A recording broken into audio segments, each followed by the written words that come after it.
আমাদের যেটা সবচেয়ে বড় প্রবলেম হয়ে যাচ্ছে, আমরা একটা ফেক চরিত্র নিয়ে এই সোসাইটিতে বিচরণ করছি। মৌলিক না, যদি তার না, হয়তো তার কোনো কিছুই নাই, কিন্তু সে একটা ফেক ক্যারেক্টার নিয়ে একটা কোট চাপাই দিয়ে বিরাট একটা লর্ড হয়ে বসে আছে, কিন্তু ভিতরে মাল নাই। বাচ্চু বলছে ও থিয়েটার ব্যাকগ্রাউন্ড, মুশারফ করিমের থিয়েটার ব্যাকগ্রাউন্ড, মার্জুকের থিয়েটার ব্যাকগ্রাউন্ড, কিন্তু আমরা কিন্তু একসঙ্গে কাজ করি।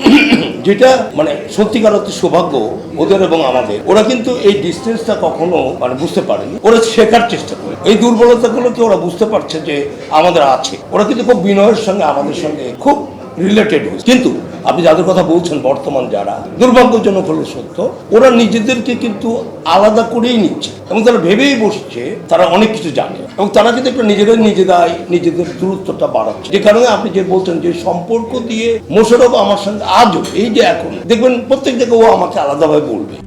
RICL TMX, যুগের পর যুগ স্থাপনা থাকে মজবুত। কেন ওর সঙ্গে আমার যে কেমিস্ট্রি, ঠিক একই কেমিস্ট্রি বাচ্চু। আমরা কিন্তু কে স্টার বিরাট জায়গায় পৌঁছে গেছে এই জায়গাটা রাখি, কিন্তু আকরামের যারা সহকর্মী তারা কিন্তু নিজেরা মনেই করে ফেলছে আমি একজন স্টার, আমি কচিবার সঙ্গে ওইটা কেন শেয়ার করব, এবং ওদের শেয়ারিং এর জায়গাটা আমাদের সঙ্গে যায় না, এবং ওদের কোনো ফেক বলল। আপনি যদি মোবাইলটা মোবাইল না হয়ে ফেক হয়, এই পারফিউমটা যদি ফেক হয়, আপনার কিন্তু 2 দিন পর ভালো লাগবে না। আপনি কতক্ষণ না ফেক ক্যারেক্টার নিয়ে ঘুরে বেড়ান, এটা আপনার পক্ষে সম্ভব না। এইটা আমি সবাইকে অনুরোধ করব, আমাদের যেটা সবচেয়ে বড় প্রবলেম হয়ে যাচ্ছে, আমরা একটা ফেক চরিত্র নিয়ে এই সোসাইটিতে বিচরণ করছি। মৌলিক না, যদি তার না, হয়তো তার কোনো কিছুই নাই, কিন্তু সে একটা ফেক ক্যারেক্টার নিয়ে একটা কোট চাপাই দিয়ে বিরাট একটা লর্ড হয়ে বসে আছে, কিন্তু ভিতরে মাল নাই।